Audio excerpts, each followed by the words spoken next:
வணக்கம். தலைசிறந்த அரசியல் தத்துவஞானி சாணக்கியர் அவர்களின் சிறந்த வரிகள் சிலவற்றை பார்க்கலாம். உங்கள் இரகசியங்களை யாரோடும் பகிர்ந்து கொள்ளாதீர்கள். உங்களாலேயே அதை இரகசியமாக வைக்க முடியாத போது மற்றவர்களாலும் முடியாது. மற்றவர்களின் தவறுகளிலிருந்து பாடம் கற்றுக்கொள்ளுங்கள். எல்லா தவறுகளையும் நீங்களே செய்து பாடம் கற்க உங்கள் வாழ்நாள் போதாது.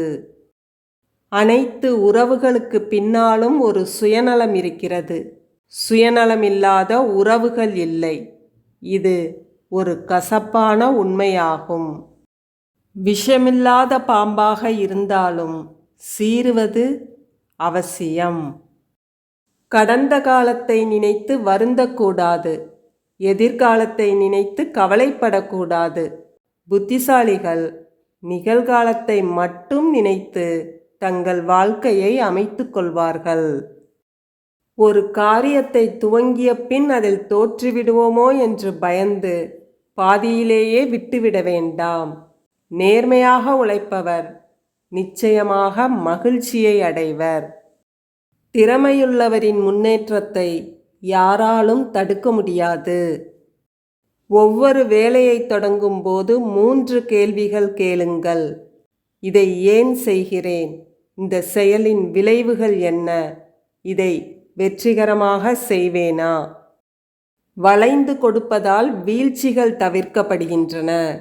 எப்போதும் நிமிர்ந்தே இருப்பது மரங்களைப் போலவே மனிதர்களுக்கும் ஆபத்து. கோபப்படுபவனை விட அமைதியாக இருப்பவன் மிகவும் ஆபத்தானவன் என்பதை அறிவான் புத்திசாலி. பேச்சிலும் செயலிலும் சிந்தனையிலும் உண்மையாக நடந்து கொள்வதை விட விரதமும் தவமும் பெரியதல்ல. கடுமையாக உழைப்பவனுக்கு கவலைப்பட நேரம் இருக்காது. உங்கள் பலவீனத்தை குறிவைப்பவன் நண்பன் அல்ல, நண்பன் எனும் போர்வையில் இருக்கும் எதிரியே. ஒரு மனிதன் தன் உணர்ச்சிகளை கட்டுப்படுத்த கற்றுக்கொள்ள வேண்டும். அதுவே அவனது உண்மையான பலம். வெற்றி பெற நினைப்பவர்கள் தவிர்க்க வேண்டிய 6 குணங்கள்: ஆசை, கோபம், பொறாமை, தற்பெருமை, கர்வம், அதீத சந்தோஷம். முதலாளியின் குணம் அறிந்தவர்கள் பணியை வெற்றிகரமாக செய்து முடிப்பார்கள். சிங்கத்தின் தலைமையின் கீழிருக்கும் கழுதையும் வென்றுவிடும். கழுதையின் தலைமையின் கீழிருக்கும் சிங்கமும் தோற்றுவிடும். பயம் உன்னை நெருங்கத் தொடங்கும் போதே அதை தாக்கி அழித்துவிடு. பயமும் தயக்கமும் உள்ளவனை தோல்வி தொடர்ந்து கொண்டேதான் இருக்கும். தகாத செயல்களை செய்து கொண்டு யுகக்கணக்கில் வாழ்வதை விட குற்றமற்ற தூய செயல்களை செய்து கொண்டு ஒரு நொடி வாழ்ந்தாலும் சிறந்ததே. ஒருவன் தன் செயல்களினால் சிறப்படைகிறான், அவனின் பிறப்பினால் அல்ல. ஒரு மந்தையில் 1000 பசுமாடுகள் இருந்தாலும் அதனதன் கன்றுக்குட்டி எப்படி அதன் தாயாரிடம் செல்கிறதோ அப்படியே அவனவன் செய்த கர்ம வினை அவனிடம் வந்து சேரும். நேருக்கு நேர் இனிமையாக பேசிவிட்டு பின்னர் போகவிட்டு புறம் பேசும் மனிதர்களை தவிர்த்து விடுங்கள். அத்தகைய மனிதர்களோடு நட்பு கொள்வது பசும்பாலில் கடும் விஷத்தை கலந்து பருகுவதற்கு ஒப்பாகும். வறுமை வந்த காலத்தில் உறவினர்களின் தயவில் வாழ்வதை விடவும் புலிகள் உலாவும் காட்டில் மரத்தடியில் வாழ்வது மிகவும் மேலானது. சோம்பேறியாக இருப்பதை விட ஏதாவது ஒரு செயலில் ஈடுபட்டு முன்னேறுவது நல்லது. இழந்த செல்வம், நேர்ந்த அவமானம், கெட்ட வசைச்சொல். விவேகமுள்ள மனிதன் தனக்கு நேர்ந்ததை யாரிடமும் சொல்ல மாட்டான்.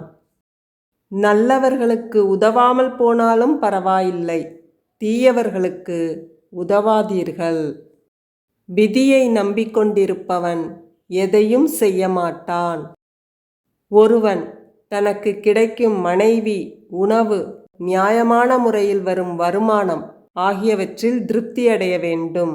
ஆனால் கற்கும் கல்வி, தர்ம காரியங்கள் ஆகியவற்றில் திருப்தியடையாமல் தொடர்ந்து செய்ய வேண்டும். வாழ்வில் படிக்க வேண்டுமென்றால் குருவிற்கு மாணவனாய் இரு.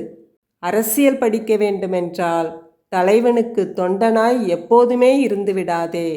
ஏனென்றால் தலைவன் உன்னை வைத்து அரசியல் செய்து விடுவானே தவிர அதை உனக்கு கற்றுத்தரமாட்டான்.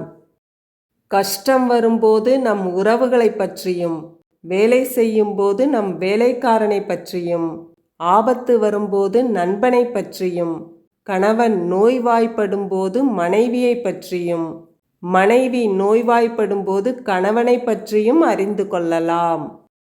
இந்த உலகத்தில் குறைகளே இல்லாத குடும்பம் கிடையாது. வேதனையும் வலியும் இல்லாத மனிதன் கிடையாது. வாழ்நாள் முழுவதும் மகிழ்ச்சியை மட்டுமே அனுபவித்தவனும் கிடையாது. இதுவே உலகின் இயல்பு நிலை என்பதை அறிந்து வாழ பழகிக்கொள்ளுங்கள். இந்த வீடியோ உங்களுக்கு பிடிச்சிருந்ததுன்னா லைக் பண்ணுங்கள், கமெண்ட் பண்ணுங்கள். இதே மாதிரி நிறையா வீடியோஸ் பார்க்குறதுக்கு நம்ம சேனல் கதை கருவூலத்தை சப்ஸ்கிரைப் பண்ணிக்குங்க. நன்றி, வணக்கம்.